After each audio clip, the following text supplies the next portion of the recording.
नमस्कार, आप देख रहे हैं हमारा खास कार्यक्रम पहेली और मैं हूं आपके साथ श्वेता झा। देखिए, हमारा ये जो कार्यक्रम है, हम अपने कार्यक्रम की शुरुआत में जैसा कि आपको पता है कि एक पहेली पूछते हैं। तो आज की पहेली क्या है वो बता दें।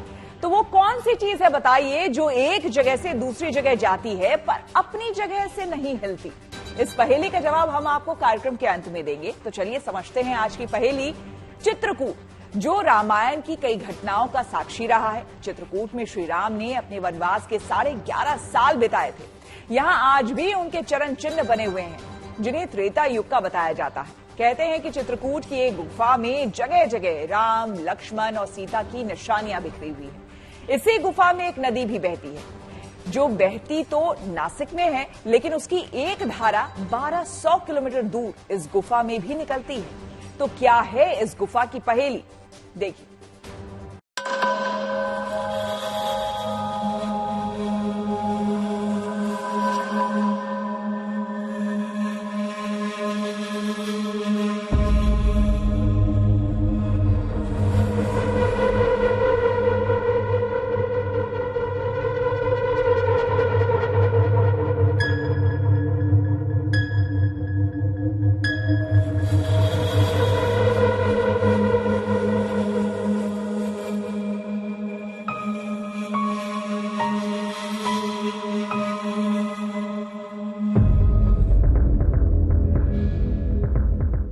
ये पहेली है आस्था और भक्ति की।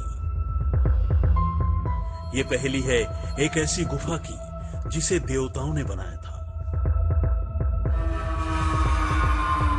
ये पहेली है एक गुफा से निकलती नदी की।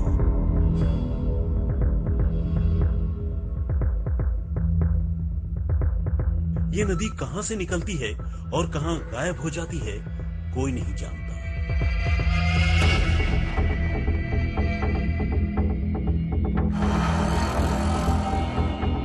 ये पहेली है अयोध्या के राजकुमारों और माता जानकी के चरण चिन्ह, जो त्रेता युग से ही इस गुफा में स्पष्ट अंकित है।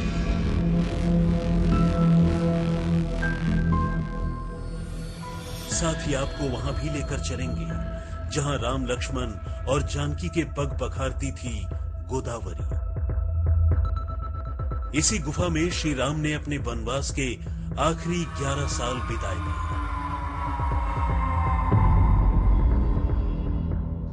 गुप्त गोदावरी।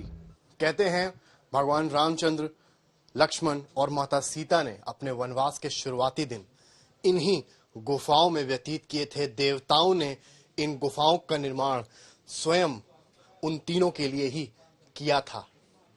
आज हम ऐसी पहेली को सुलझाने निकल रहे हैं जिसको देखकर आप हैरान हो जाएंगे। हम खोज करेंगे आज माता सीता और भगवान राम के पद चिन्हों की और उन चिन्हों की जो शायद इन गुफाओं में कहीं छिपे हैं। उनको खोजकर हम निकालेंगे और आपको दिखाएंगे कि आखिर चित्रकूट की ये पहेलियां कैसे सुलझ सकती हैं। तो चलिए हमारे साथ।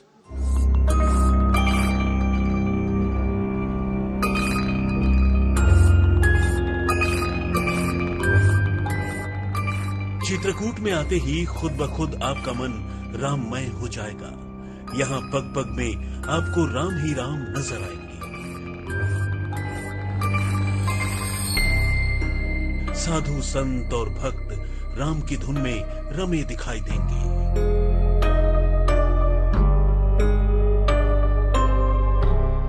लेकिन पहली के इस सफर में हमारी मंजिल थी रघुकुल के पद चिन्हों की खोज, जिसको खोजने के लिए हमने चित्रकूट में डेरा डाला था। क्या वाकई भगवान के पद चिन्हों से हमारा साक्षात्कार होगा? इन्हीं गुत्थियों से उलझते हुए हम भी रामायण की गाथाओं को समेटने वाली गुफा में उतर चुके थे।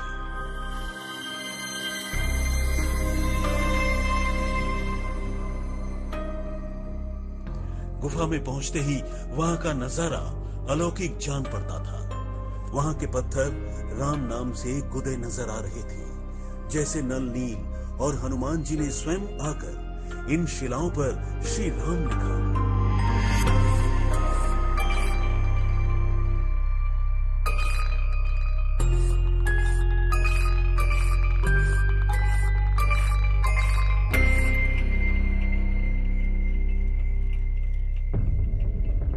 लेकिन हमारी खोज तो श्री राम और जानकी के चरण चिन्ह खोजने की थी।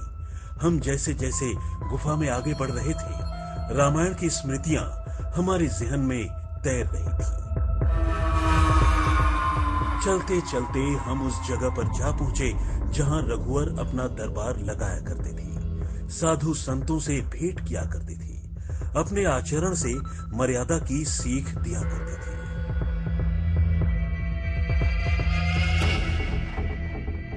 यहाँ पर भगवान श्री राम मर्यादा पुरुषोत्तम जब आए थे तो समस्त देवी देवता सभी भगवान श्री राम से यहाँ पर मिलने आए थे। यहाँ पर वेदों में, शास्त्रों में भगवान श्री राम मर्यादा पुरुषोत्तम ने यहाँ पर दरबार लगाया था, तो इसलिए इस जगह का नाम राम दरबार के नाम से जाना जाता है। मैं इस वक्त गुप्त गोदावरी के उस गुफा में मौजूद हूँ जहाँ पर भगवान राम लक्ष्मण साधु संतों से मिलते थे, बैठते थे। ये वही जगह है गुप्त गोदावरी की, ये वही स्थान है जहां एक और आपको पत्थरों पे आज भी सालों बाद राम रमा नजर आएगा। युग बदल गए पर इन पत्थरों से राम का नाम नहीं मिट सका। और ये वो तस्वीर, वो जगह जहां पर भगवान राम सीता लक्ष्मण बैठते थे, साधु संतों से मिलते थे। कहते हैं कि 33 कोटि देवी देवताओं ने इस गुफा की रचना की थी, जिसका प्रमाण हमें शिव पुराण में मिलता है।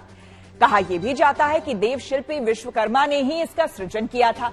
यहाँ पर 2 गुफाएं हैं। एक गुफा में श्री राम का भव्य दरबार मिलता है, तो दूसरी गुफा में गोदावरी की गुप्त धाराएं बहती हैं।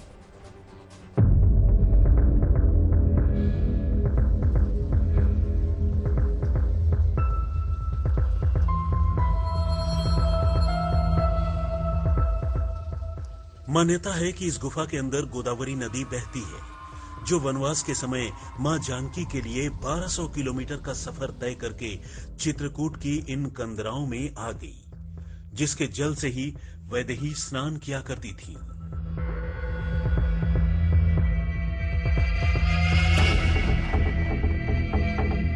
सीता कुंड वो स्थान जहां वनवास के दौरान माता सीता स्नान करती थी। और अब सीधी तस्वीर आप देखिए उस सीता कुंड की, उस जगह की, उस पावन भूमि की, जहां पर आप देखेंगे कि गुप्त गोदावरी का एक और पानी आएगा। और ये जो सामने आप देख रहे हैं श्री गंगा गुप्त गोदावरी सीता कुंड, और यहां पर देखेंगे आप जो पानी जिस गति से आ रहा है, यही वो स्थान है जहां पर माता सीता स्नान करती थी जब वनवास में थे राम, सीता और लक्ष्मण, इसी जगह, इसी गुप्त गोदावरी में। तो ऐसे जब हम आगे जा रहे हैं, हमें तमाम इस तरह के ऐसी चीजें देखने को मिल रही हैं जो शायद हमने पहले नहीं देखी थी।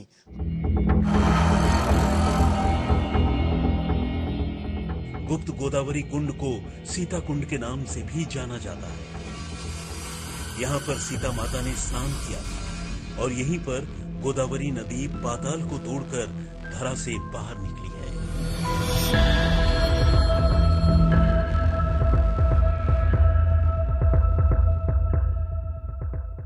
मान्यता है कि गोदावरी मां जानकी की सखी थी, और जब श्री राम को वनवास हुआ और देवता इस गुफा के शिल्पकार बने, तब मां गोदावरी धरा के अंदर से चित्रकूट की इन गुफाओं में प्रकट हो गई।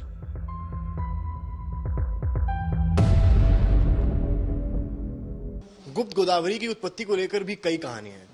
कहते हैं कि गोदावरी और माता सीता बचपन से सहेली थी, और जब वनवास हुआ तो गोदावरी सीता माता से मिलने इस जगह पर आई, इस पहाड़ पर आई। और उसके बाद ये जो आप स्थान देख रहे हैं, जो जगह देख रहे हैं, यहां से उत्पत्ति हुई। कहते हैं कि यहाँ जो पानी आता है ये इस होल से आता है, और नासिक से होता हुआ पानी यहां पर आता है। और ये कहां से आता है, कहां अदृश्य हो जाता है, ये भी एक रहस्य है। क्योंकि आप देखेंगे अगर इस जगह को, यहाँ पर पानी उफनाया हुआ नहीं है, एक बहुत धीमी गति से चलता है। और यही आगे जाके सीता जहां स्नान करती थी वहां पर जाकर मिलता है, राम जहां स्नान करते थे वहां पर जाकर मिलता है। और आगे इस जगह कुछ दूर एक बस स्टैंड है जहां पर ये पानी अपने आप अदृश्य हो जाता है।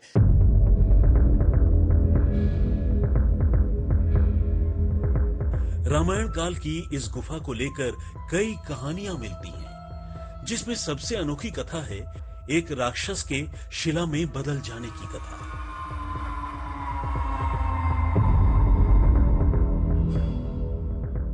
कहते हैं कि देवताओं ने जब चित्रकूट की इन गुफाओं का निर्माण किया तब एक राक्षस गुफा में छिप गया। उसी समय भगवान राम, लक्ष्मण और माता जानकी भी इसी गुफा में रहने आए। एक दिन जानकी गुफा में बने कुंड में स्नान कर रही थी। तभी मयंक नाम का राक्षस मां के वस्त्र लेकर भागने लगा। जब लक्ष्मण को ये बात पता चली तो उन्होंने शब्द भेदी बाण चलाया और राक्षस गुफा से निकलते ही शिला में बदलने लगा। वो राक्षस गुफा के मुहाने पर ही अटक गया, जिससे खटखट की आवाज हुई। कहते हैं कि तब से ही वो राक्षस यहाँ पर शिला के स्वरूप में मौजूद है और ये जगह खटखटा चोर के नाम से जानी जाने लगी।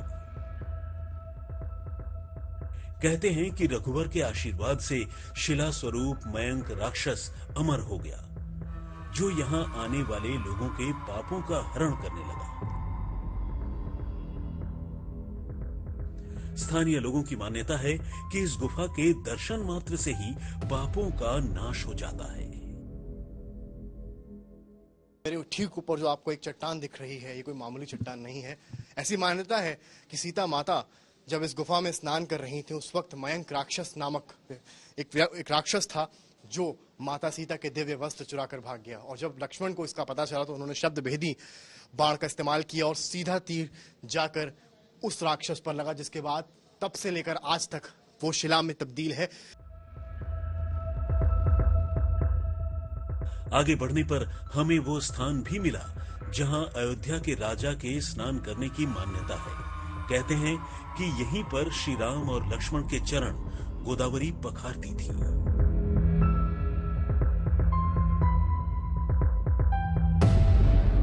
जिस गुफा से होता हुआ मैं इस वक्त आ रहा हूं, ये वही स्थान है, ये वही जल है जिससे सीता के अलावा जो राम लक्ष्मण थे वो यहाँ नहाते थे। सीता का जान अलग बना है, सीता कुंड, वहां वो नहाती थी।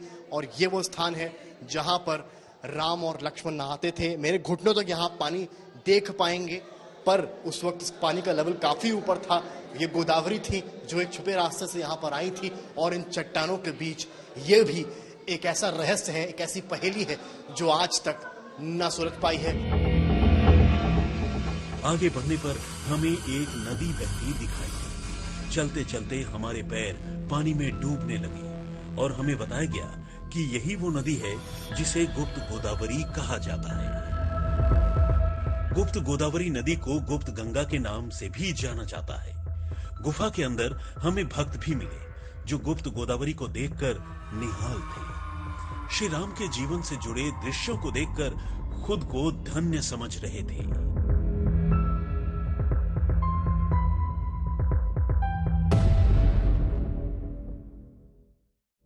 यहाँ पे हमें पता चला था कि भगवान राम और लक्ष्मण जी यहाँ कुछ दिन अपना समय बिताए थे। यहाँ पे राम और सीता जी या लक्ष्मण जी यहाँ पे रहते थे, यही सुना है। यहाँ का अद्भुत दृश्य है, देख करके लग रहा है कि प्रकृति प्रदत्त सब चीजें यहाँ पर उपलब्ध है। अनुभूति महसूस हो रहा है कि भगवान राम जहाँ रहे हम लोग भी आए हैं। जय श्री राम, जय श्री राम, जय श्री राम। 11:30 बजे भगवान यहाँ निवास लिए। ये गोदावरी गंगा है। भगवान राम आने के पहले एक गुफा बन गई थी कि भगवान राम यहाँ रहेंगे, निवास करेंगे। जल आ गया था कि भगवान राम यहाँ रहेंगे, निवास करेंगे। भगवान की सब जगह है। यहाँ सीता जी राम जी भजन करते थे, उन्होंने स्नान किया। आगे से पानी का उद्गम है, बाहर जाकर के समाप्त हो गया। इसी का नाम हो गया गुप्त गोदावरी गंगा। चित्रकूट की गुफा में रामायण से जुड़ी कई निशानियां मिली, लेकिन अब बारी थी उस जगह जाने की जिसे जानकी कुंड के नाम से मान्यता मिली हुई है। कहते हैं कि यहीं पर माता सीता स्नान किया करती थी और यहाँ आज भी बने हैं जानकी के चरण चिन्ह। कहते ये भी हैं कि यहाँ आज भी जानकी का हवन कुंड और साधना स्थल मौजूद है।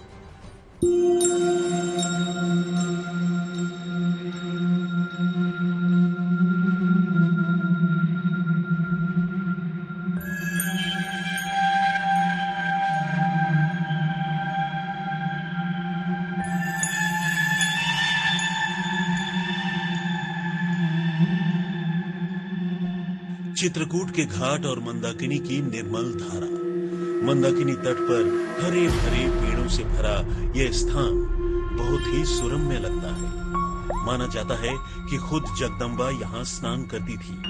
कुंड के बगल में माता जानकी के पद चिन्ह भी देखे जा सकते हैं, जो यहाँ आने वाले भक्तों में कौतूहल जगाते हैं। गुप्त गोदावरी से जिस पहेली को सुलझाना हमने शुरू किया था, हम उसके एक हिस्से के काफी करीब आ गए हैं, और वो एक हिस्सा है माँ जानकी के पद चिन्ह। मेरी मौजूदगी इस वक्त जहां है, आपको ठीक बगल में अगर आप देखें तो आप पहले देखेंगे एक वाटरफॉल की तरह आपको यहाँ पर दिखेगा। पानी है, मंदाकिनी नदी का ही पानी यहाँ तक आता है, और वही आपको यहाँ पर नजर आएगा। कहते हैं कि ये वो स्थान है जहां पर माता सीता स्नान भी करती थी, और ये जगह आज भी वैसी ही बनी हुई है। ये आप जहां जहां आपको जो है यहाँ पर दिखेगा, ये जिस तरह का आकार दिया गया है, यही वो एरिया है, यही वो जगह है जहां पर माँ सीता के पद चिन्ह आपको नजर आएंगे, क्योंकि यहाँ पर भी उन्होंने निवास किया। और ये पूरा स्थान एक बना दिया गया है जहां पर आपको माता सीता के पद चिन्ह नजर आते हैं। रामघाट से कुछ ही दूरी पर जानकी का हवन कुंड बना है, जहां माता सीता परमेश्वर की आराधना करती थी, साथ ही पास के चबूतरे पर साधना किया करती थी। और ये एक हिस्से में गोलाकार, यानी कि इसके बीच में का जो हिस्सा है, यहाँ पर माता सीता के चरण हैं, और ये एक दूसरा हिस्सा, इसके भी बीच में माता सीता के चरण हैं। ये तस्वीरें अलौकिक हैं, अद्भुत हैं। और इसके ठीक बगल में अगर आप आते हैं तो आपको एक हवन कुंड नजर आता है, और यहाँ पर उस वक्त माता सीता हवन करती थी, पूजा अर्चना करती थी, और ये उसका कहीं ना कहीं एक साक्ष्य भी है। कहते हैं यहाँ के साधु संत की ये वो जगह है जहां पर बैठकर माता सीता भजन करती थी, और ये सब उस वक्त होता था जब भगवान श्री राम अपने भाई लक्ष्मण के साथ वनवास के लिए आए थे। वहाँ चरण चिन्ह बने हैं उनके। ये पत्थर जो समय वे आई थी तो ये पत्थर पूरा बिल्कुल मुलायम हो गया था, तो उनकी जगह जगह चरण चिन्ह बने हैं। स्थानीय पुजारी दावा करते हैं कि यहाँ के कण-कण में माता सीता के प्रमाण आपको मिल जाएंगे। रामायण की छवियां आपके दिलो दिमाग में बस जाएंगी। माता जी ने अपनी चरण पादुका यहाँ छोड़ दी, तब से ये चरण चिन्ह है, तब से ये जानकी कुंड बोलते हैं, तब से ये चरण चिन्ह की मान्यता आज भी मानते हैं लोग। अब हम आपको उस जगह पर ले जाने वाले हैं जहां श्री राम से मिलने समूची अयोध्या नगरी आ गई थी, और राम और भरत के मिलाप की करुणा से पिघल गई थी शिलाएं।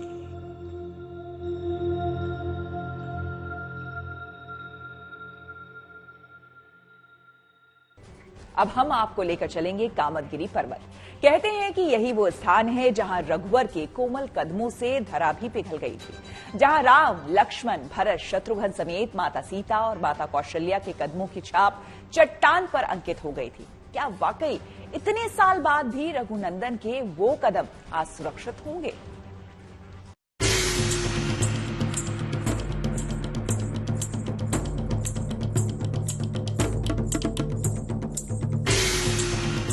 ये पहली है रघुवीर के आदर्श की, एक ऐसा आदर्श जिसकी मिसाल आज भी दी जाती है।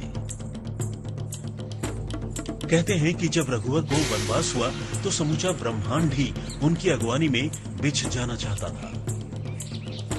माता सीता के पद चिन्हों को खोजने के बाद जब हम भगवान राम के पद चिन्हों की खोज में कामदगिरी पर्वत आए तो हमें ये पता चला कि यहाँ की मान्यता है कि भगवान राम ने और सीता, लक्ष्मण ने यहाँ पर भी वनवास में काफी वर्ष व्यतीत किए थे। विनय पत्रिका में दिया है कि अब चित्त चेत चित्रकूट ही चलू, वन बिलोक रघुबर बिहार थल, भूम बिलोक राम पद अंकित। प्रभु पद अंकित यवन विषेखी, तो साक्षात ये परमात्मा के ही चिन्ह बताए जाते हैं। युग का परिवर्तन है, सृष्टि का प्रलय नहीं। ये भगवान के मिलन की जगह है, भरत मिलाप के नाम से जाना जाता है। हमारी अधीरता का अंत अब होने वाला था। जिस पहेली को सुलझाने हम निकले थे उसका सामना अब हमसे होने ही वाला था। हम कामदगिरी पर्वत पर पहुंच चुके थे, जहां मिलती है रामायण की मार्मिक घटना, जिसकी गवाही चट्टानों पर अंकित कदमों के निशान दे रहे थे। जगह जगह होते हुए हम आखिर उस जगह पर पहुंच गए थे जहां हमें मर्यादा पुरुषोत्तम के पद चिन्ह साफ दिखाई पड़ रहे थे और साक्षात दर्शन आप करें भगवान श्री राम के पद चिन्हों के। और आप देख सकते हैं यहाँ पर, क्योंकि ये वो जगह है जहां पर भगवान राम और उनके भाई भरत का मिलाप भी हुआ था चित्रकूट में। यहाँ पर दोनों के ही चरण आपको साफ साक्षात नजर आएंगे। करीब से अगर देखेंगे, यहाँ पर सदियां बीत गईं, युग बदल गए, पर आज भी भगवान के पद चिन्ह यहाँ पर मौजूद हैं। श्री राम के पद चिन्ह यहाँ पर मौजूद हैं। अब भरत जी जब मनाने आए हैं तो वो मिले हैं, उनके मिलन से पृथ्वी पिघली है। ऐसा कहते हैं मनीषी विद्वान की, जब भगवान राम मिले, गीता में कहते हैं भगवान की जड़ में हूँ चेतन में हूँ, देख द्रवही सुन कुलिस पसाना, अब परिजन प्रेम न जाए बखाना।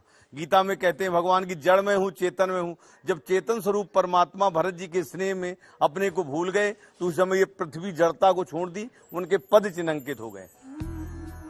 वाकई अगर ये श्री राम के कदमों की छाप है तो आज की सबसे बड़ी पहेली होगी, आखिर अनादि काल से ये पद सुरक्षित कैसे हैं? कहते हैं कि पासी में कदमों की जो छाप आपको दिख रही है वो भी रघुकुल के ही चरण है। जब माता भी अपने सपूत को वापस अयोध्या ले जाने के लिए आई थी तो अश्रुओं की धारा से शिलाओं पर पैरों के निशान अंकित हो गए। सीता कौशल्या मिलाप चरण चिन्ह आपको साक्षात यहाँ पर नजर आएंगे। अलौकिक तस्वीरें जो आप हमारे नेटवर्क पर देख रहे हैं, ये बताने के लिए काफी हैं कि कितना अद्भुत और अलौकिक है चित्रकूट, और इसको और प्रासंगिक बनाता है यहाँ पर तमाम जो मिलाप हुआ परिवार का, कहीं ना कहीं राम से भरत, फिर उसके बाद कौशल्या से सीता, और उसके बाद लक्ष्मण अपने छोटे भाई शत्रुघ्न से मिले, उनके पद चिन्ह भी यहाँ पर पाए जाते हैं। और यहाँ पर आप पद चिन्ह देखेंगे लक्ष्मण के और सामने शत्रुघ्न के, और आप देखेंगे ये आकार जो है पद चिन्ह का वो मैं आपको दिखाऊंगा।